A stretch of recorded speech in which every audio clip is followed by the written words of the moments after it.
It's still dark in the morning of January 24th, 1978. A young Royal Canadian Mounted Police officer is trudging through the snow on his way to work. His name, Lance Rayner, and he's in charge of the RCMP detachment in Snowdrift, Northwest Territories, the small indigenous settlement on the eastern arm of Denendeh. The dark is perfectly silent. People are still sleeping. It's colder than 40 below out here, and the lake's buried under 6 feet of ice. As Lance approaches his workplace, something breaks the silence.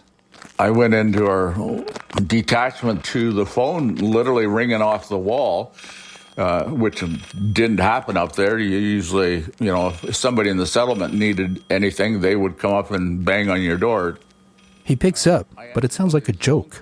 And it was a news agency asking me if I saw it come down.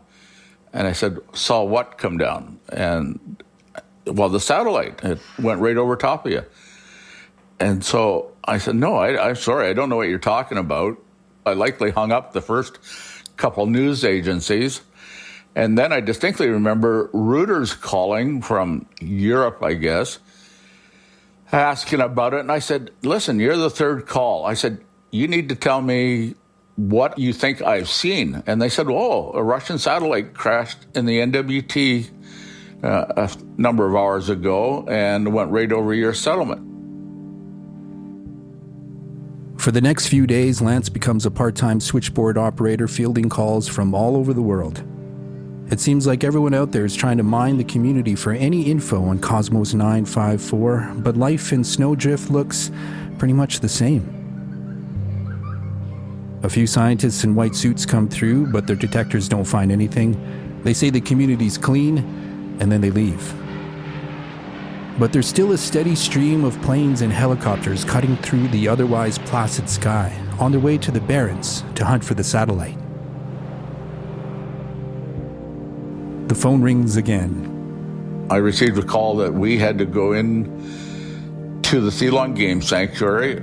It was the outer edge of our detachment area. I'd never been out that far. They said, well, take all the warm clothing you have, your firearms, and your 5-star sleeping bag.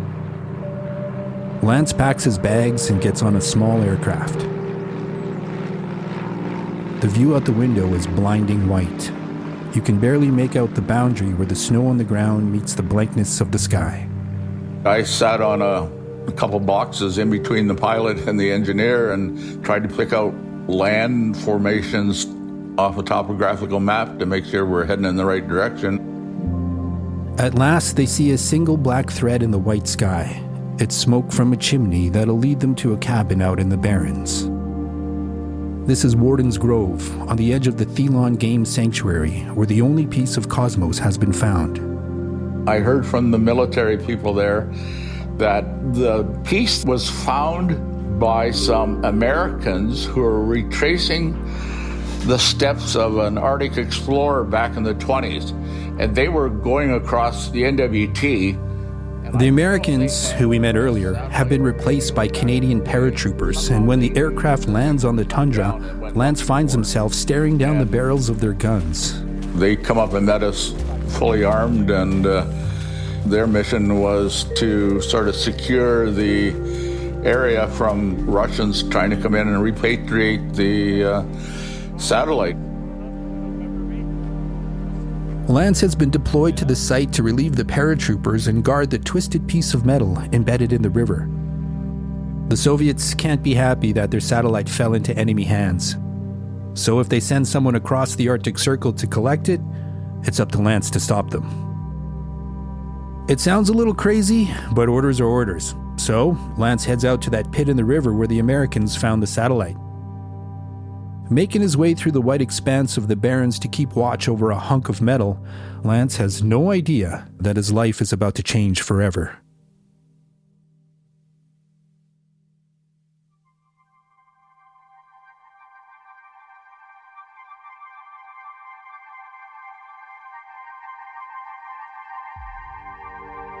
I was about to begin my journey to the communities around the big waters of Denendeh to find out how my people have been affected by the legacy of Cosmos 954. But the more I read about the search for the crashed satellite, the more I wanted to know about what seemed like an epic adventure.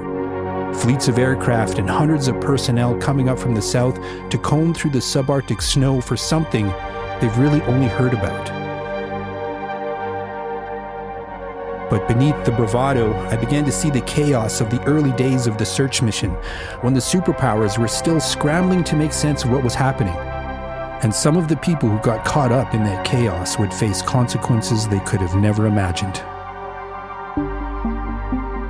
I'm Dëneze Nakehk'o. From Imperative Entertainment in Vespucci, this is Operation Morning Light. Episode 3, The Line of Duty.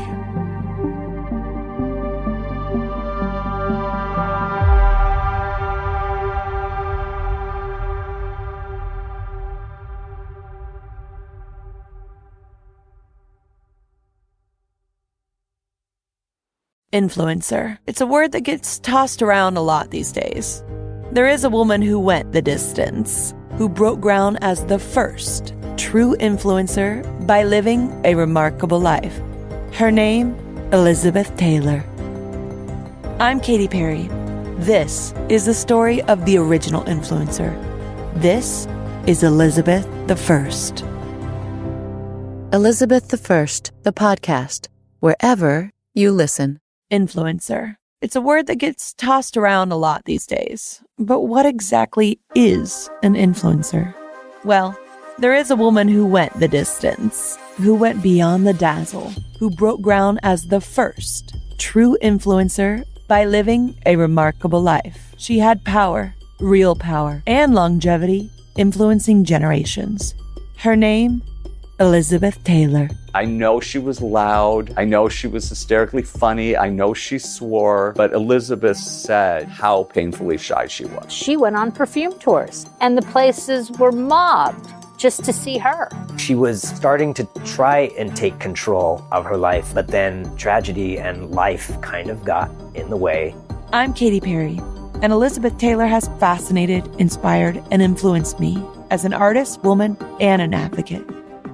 This is the story of the original influencer. This is Elizabeth the First.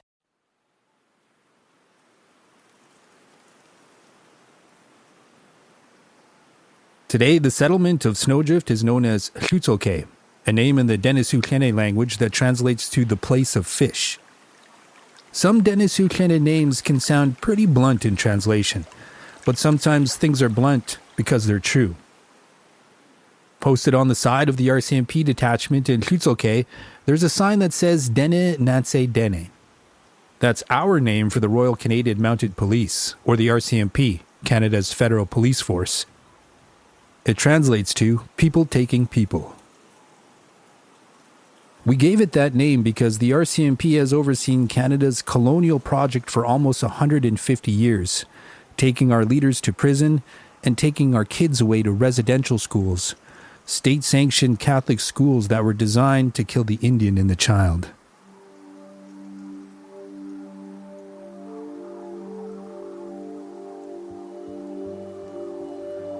A lot's changed since Officer Lance Rayner lived in Tlutsoke, but it's still the same peaceful fishing settlement that he landed in back in 1976 when it had a population of 225 people, mostly Dene. For the greatest majority of them, I think less than 20 years of being brought into a centralized area for schooling, government services, and the nursing station access. They lived out on the land at the east end of Great Slave Lake, primarily. And so a lot of the locals were sustenance survivors. They literally hunted and fished and trapped, of course, to make money. Lance is from southern Ontario and grew up just a few hundred yards from the 42nd parallel. It gets cold there in the wintertime, but by Canadian standards, it's warm enough to be nicknamed the Banana Belt. He always dreamed of going north to a place where the trees end and the ice begins, and when he joins the RCMP in Snowdrift, he gets his chance. The adjustment was getting used to the lifestyle. You couldn't go anywhere. We're landlocked. Only access was by air or boat. Policing the settlement doesn't take much. You were the chief cook and bottle washer, basically. You had your typical willful damages, kids throwing stones or minor break-and-enters. The RCMP, once or twice a year, were sent from Ottawa vaccine for rabies and distemper. And our job was to literally give every dog in the settlement or town you lived in distemper and rabies shots. I was lucky that the settlement had voted itself dry about 6 months after I got there. So after it went dry, became a cat and mouse game of keeping white or Indigenous from sneaking liquor into the settlement, or people trying to make their own home brew, which was always interesting. So, with this weird assignment out on the Barrens, all of a sudden Lance goes from catching bootleggers to protecting his country from Soviet invasion. He gets assigned a partner, a young officer, Bob Grinstead. He was a year younger than me, I think. I think he was 22, I was 23. But yeah, a good policeman, athletic,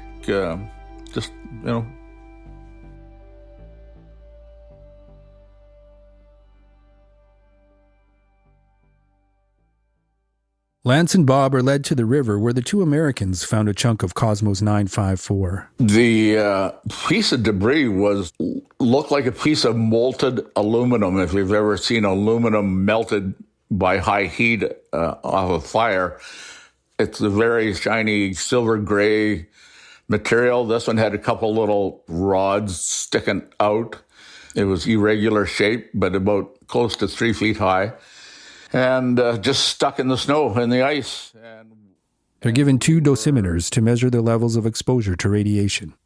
One of these dosimeters was to be worn against our body, under our clothes. It was a small square thing about 3/8 of an inch thick. And another dosimeter we wore on the outside, and it looked like a pen light. And there's a small window in it. You could actually look through it and see numbers. They're ordered to stay vigilant, and so Lance and Bob set up a camp about 50 feet from the satellite. They pitch a tent and burn a stove for heat. Then they get attuned to their surroundings, ready for the sound of soft footsteps approaching in the snow. But their real enemy is the cold. With people breathing inside, the frost level was as much as 4 to 5 feet off the floor. 5 feet of frost, just from the condensation of their breath. You're well within 0 Celsius where you're sleeping. The ice beneath them is so thick that when it cracks, it sounds like a thunderstorm.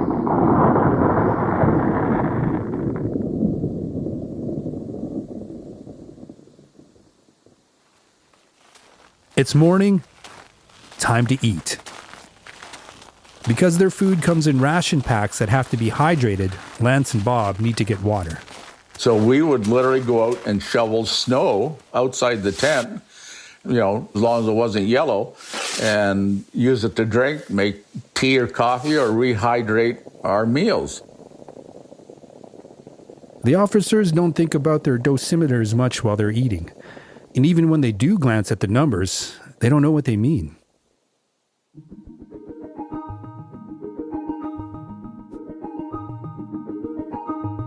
Lance and Bob have no idea the thing they're guarding is already world famous. Pictures of these rods in the ice have been printed everywhere. People are calling them the antlers because of their uncanny resemblance to caribou horns. For now, the antlers are the only solid trace of Cosmos 954. That's when the Canadian Geological Survey gets involved. A 39-year-old geophysicist named Robert Grasty is at home in Ottawa when he gets the call. I've told my wife, I'm afraid I've just got to go off, and grabbed my bags and turned up at the airport. A jet flies them halfway across the country and touches down in Edmonton, which is the main base of Operation Morning Light. By now, the search has been going on for a few days with American equipment, but nothing's turned up since the antlers, and those were found by accident. Robert has an idea. For the past 10 years, he's been working on a system that can be installed in an aircraft. It detects radiation and tells you where it's coming from. 3 elements, potassium, uranium, and thorium, produce these gamma rays of different energies. So if you have a system that can measure the energy of these gamma rays, you can actually tell what elements they're coming from. The system is actually large detectors. When these gamma rays come through, they interact with the material in these detectors and produce flashes of light of different intensity. In order to take a reading, Robert has to fly so close to the ground that he can wave at the people below. The flights navigate a thin line between the merely dangerous and the totally insane. It was my first experience with really flying low in an aircraft, and I can still remember we were flying over the Ottawa River to measure the background radiation, and the air traffic controller said, "Where are you? I can't see you." And the pilot replied, "We're over the Ottawa River." And the air traffic controller said, "What height do you have?" And the pilot said, "We're at 100 feet. So the air traffic controller said, "Do you have permission to be that low?"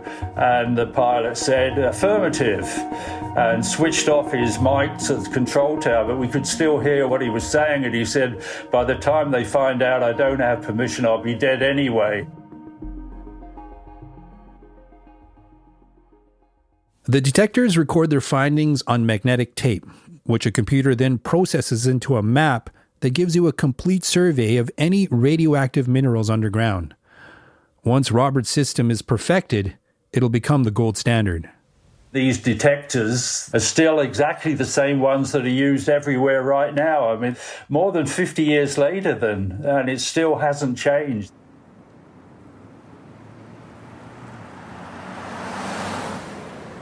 In the years leading up to morning light, Robert occasionally flies down to Las Vegas to spend time at the Nevada test site, that complex in the desert where America tests its nuclear bombs. I had met quite a few of the people down there because they were also developing similar systems for mapping the fallout from nuclear bomb testing. But it's a lot easier to detect the radioactivity of a nuclear explosion than mineral deposits. And those trips to Vegas help Robert realize just how special his system really is. The equipment that we had developed was actually more sensitive than the American equipment because we were using it to measure natural radioactivity in the ground, whereas the Americans were using it to measure fallout from nuclear bomb testing. In 1978, when he lands in Edmonton for Operation Morning Light, he inspects a map where the military thinks the satellite fell. It was a big, long track that they knew the satellite was traveling, and they didn't know where it had broken up, how it had broken up. The track begins on the northeast tip of Denendeh and stretches almost 600 miles further northeast into the Barrens. Settlements around the lake, like Snowdrift, are excluded from the search area. According to the American equipment, Cosmos didn't crash anywhere near there. Now the challenge is to scan this massive stretch of frozen tundra. What people didn't know was, had the reactor burnt up coming through the atmosphere, or were there actually radioactive parts of the whole reactor might have come down through the atmosphere, not burnt up. The Hercules goes out on 12-hour missions, cruising at about 350 miles per hour. The north is so vast it takes the plane 2.5 hours just to reach the search area from Edmonton. But these early missions are inconclusive. It's almost like the satellite vanished into the snow. Based on what he observed at the Nevada test site, Robert knows that his equipment's far superior to what they're using on the ground right now. He asks the base commander if he can install his system on the planes, but the commander's pretty faithful to the American equipment. He said, "Oh no, I contacted every government department. There's nothing like this in Canada." Finally, Robert goes over the commander's head. He calls the higher-ups back in Ottawa himself. I wasn't actually a Canadian at that time. I was actually British, and I felt that I didn't necessarily have to follow all the rules that were in place. Luckily, the authorities are desperate for results, so they're willing to throw anything at the wall to see what sticks. The early days of Operation Morning Light have been an embarrassment, largely because of the erratic American equipment. At one point, the operation sends out a press release claiming they've found the reactor, as the CBC reported at the time. But by the next day, they were saying there was a mistake. The equipment failed, so they were back to square one. Then, so they let Robert and his colleagues take their system for a spin. But even though Robert's confident in his equipment, no one's ever tried looking for something like this before. He gets on the plane and takes off.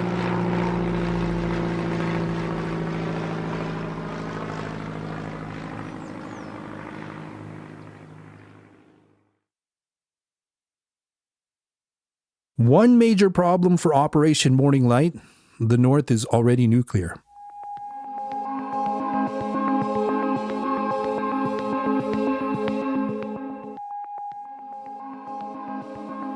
In 1907, a teenager named Gilbert Labine saw a geologist lecture somewhere in Ontario, his home province.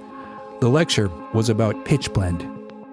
It's this black, bubbly, radioactive mineral that looks like when you burn a marshmallow, and it can be refined into uranium. At the time, the only two places they'd ever found it was in the Congo and Czechoslovakia. 23 years later, Gilbert went on a prospecting expedition to Great Bear Lake, about 350 miles northwest of Denendeh. The tundra was so bright with snow, his companion went blind, so Gilbert had to go it alone. He was exploring the shores of the lake when he saw something that triggered a memory. On the shoreline, under the ice, was the same black ore he'd seen just once 23 years ago. Pitchblende.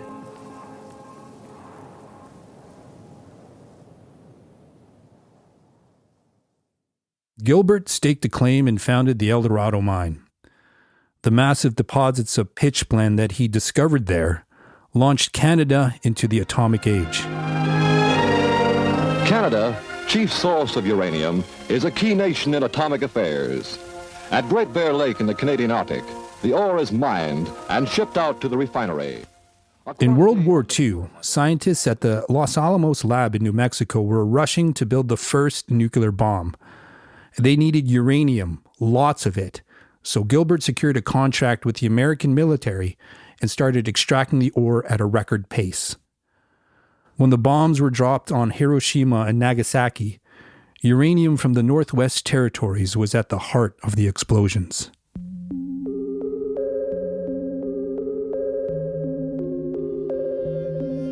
Gilbert's mine would have lasting consequences for the people of the North as well. Dr. Arne Keeling is a professor of geography at Memorial University. His research focuses on the clash between northern indigenous communities and massive resource extraction projects like the El Dorado mine. It's a really, really big part of the story of the Northwest Territories as, in many ways, the herald of industrialization in the region. You had to do transshipment to go around the Bear River Rapids. You're constantly hauling these sacks on and off these barges to get them to the Mackenzie River, then down the Mackenzie River, into Great Slave Lake, and then down to the end of Steel at Waterways, Alberta, from which it would go by train to the El Dorado refinery.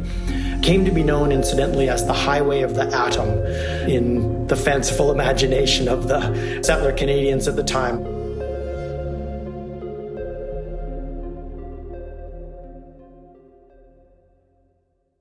When the ore arrived south, the safety of the scientists was a top priority. In the labs, a protective wall of 4-inch lead blocks stands between the apparatus and the men who work with the deadly radioactive matter. But for the people of the North, there wasn't any protection. They handled the raw ore in their everyday clothes as if it were silver or gold. They were working with dusty sacks of uranium ore, often in enclosed places like the holds of ships and whatnot, and just generally being exposed with very little personal protective equipment. There was huge concern really developing in the early 1980s around what appeared to be an epidemic of cancer amongst Dene former workers and people in the Dene community. And people started to remember that, oh yeah, a lot of folks had worked at this mine. When people tried attracting attention to the rise of cancers in their communities, they were met with skepticism and outright denial from the medical profession. It was difficult, if not impossible, to epidemiologically confirm whether or not any number of those cancers were caused by the exposure of these Dene workers. Like, how much was any individual ore carrier exposed? How many days of work were there? Well, the records weren't really kept very well. How can you reconstruct the dose of someone who, riding across Bear Lake on the back of a barge with a bunch of sacks, took a nap on those sacks? How much dose reconstruction could be represented by sometimes the reuse of those sacks by Indigenous women for tent-making materials and things like that?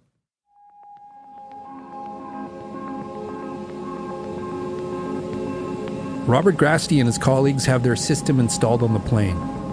But all that naturally occurring uranium underground is giving them trouble. This was a big issue because you would fly over areas on the ground where the radioactivity was much higher, and you would think they were coming from the reactor. So you've got to be able to find out, is this something from the reactor or something that's occurring naturally?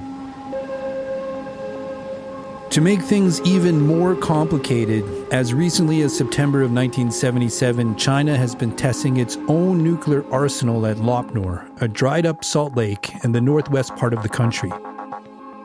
It's more than 5,000 miles away, but fallout from the test have drifted over the polar region and settled in the north. Not just from the Chinese, the Americans had initially exploding atomic weapons in the air over the South Pacific, and that produced a much longer-lived radioactive source called cesium, which is distributed all over the northern hemisphere, actually. You can still measure it. It's a challenge for the sensitivity of their equipment, but they're finally able to isolate the background interference and continue the search. The mission's grueling, more than 12 hours in the air, and they're not picking anything up. Half the people had fallen asleep watching the equipment for 14 hours. And then suddenly, the detectors start fluctuating. We got this spike on our machinery, and we realized that it must be something unnatural because it couldn't be from the rocks or anything because the water was so deep there. Finally, a breakthrough. Under 13 inches of snow, Robert's team has discovered a charred piece of metal about 10 inches wide, emitting 200 roentgens per hour. That's extremely radioactive. Anything over 0.6 roentgens per hour is considered dangerous. That was the first time it was confirmed that part of the reactor had fallen on the ice. Now everyone wants one of the Canadian detectors.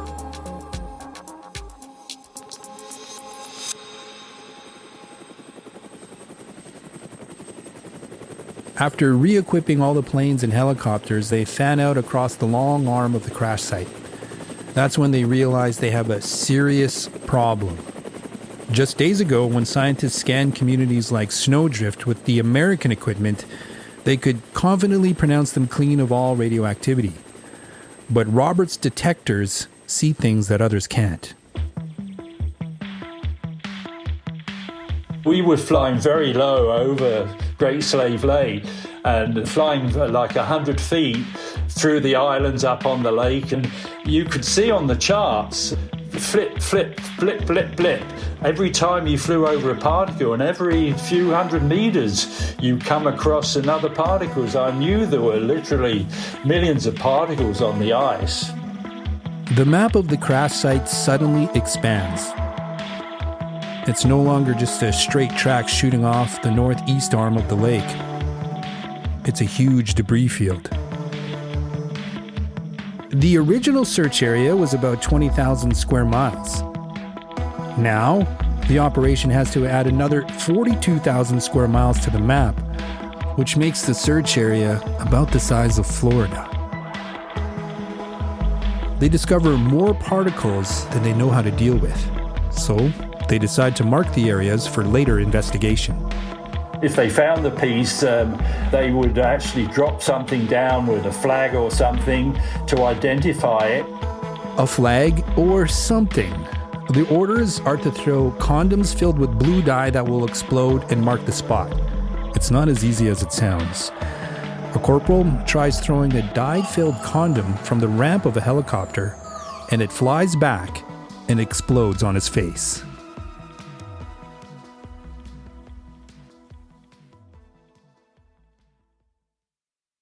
Robert's made an important contribution to the operation, but his time with Morning Light will be short-lived. He starts losing a lot of sleep over his obsession with the search. I contacted a friend of mine who was a doctor and said, I can't sleep. What can I do? Because I was so wired up even when I got home. And he said, well, like a baby, you've got to have some milk. So drink some warm milk. That might help. The milk plan doesn't work, and the sleep deprivation starts to take a toll. Robert finds himself at odds with some of the Americans who seem to have an ulterior motive for helping with the search.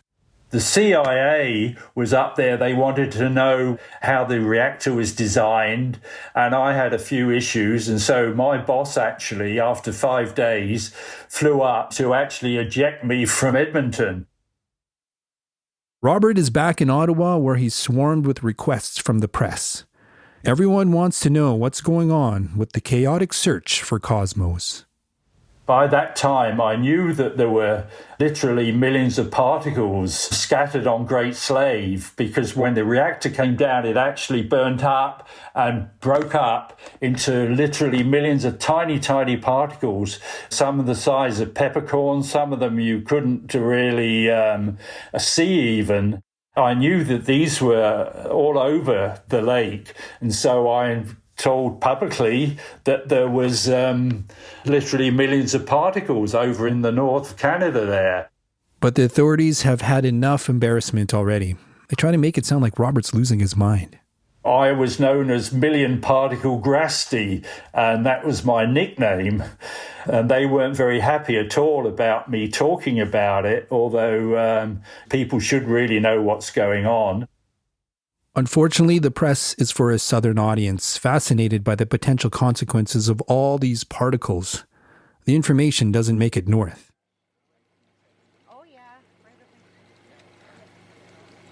Beneath the sky filled with airplanes and helicopters, the communities around Denendeh just continue life as normal.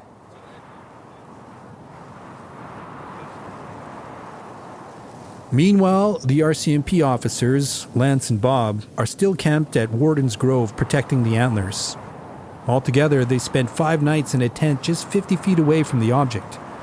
They have no clue what Robert has discovered, that particles are everywhere.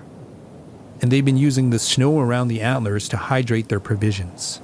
Never ever gave it a thought that there'd be debris in the snow that could harm us, and we were literally melting it and drinking it. Now it seems obvious. If you took a log that had been burnt in a fire and threw it through the air, you would see the ash come off it and debris, and then when it hits, it creates in the snow a dent, but that impact spreads a radius of ash around it.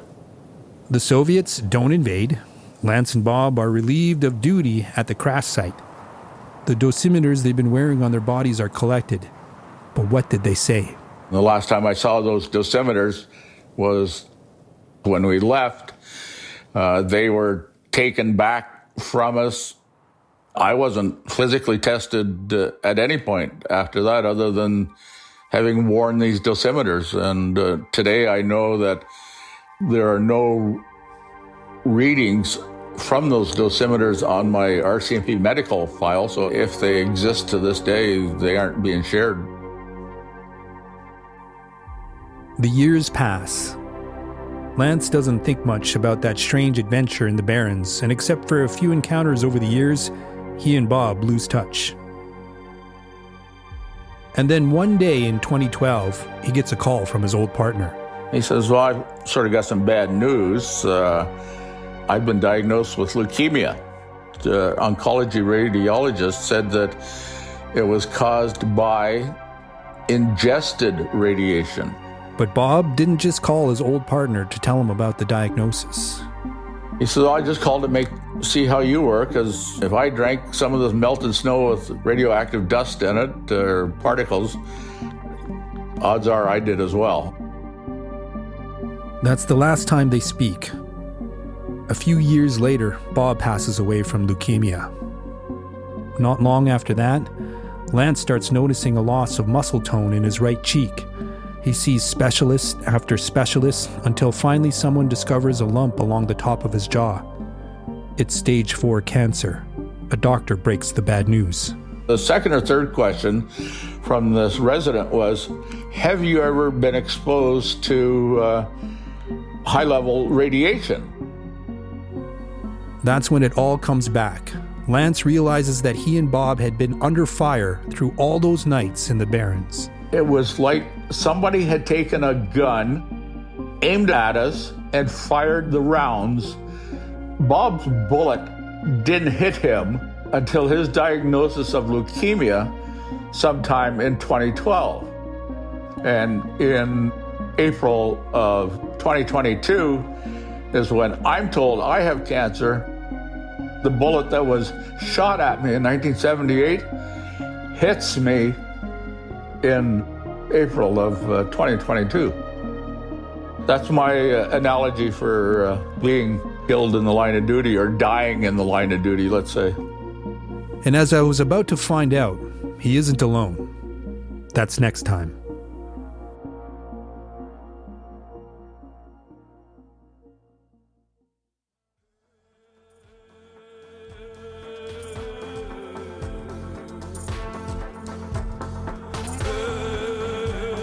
Operation Morning Light is a production of Imperative Entertainment in Vespucci and is hosted by me, Dëneze Nakehk'o.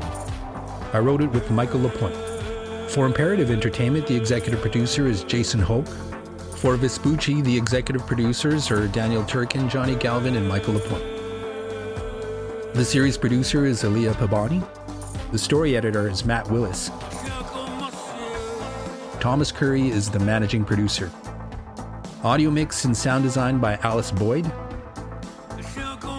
Our closing theme is Siga Dante by Digawolf off his album Ini Spirit. And this episode was recorded at his studio, Knockout Productions.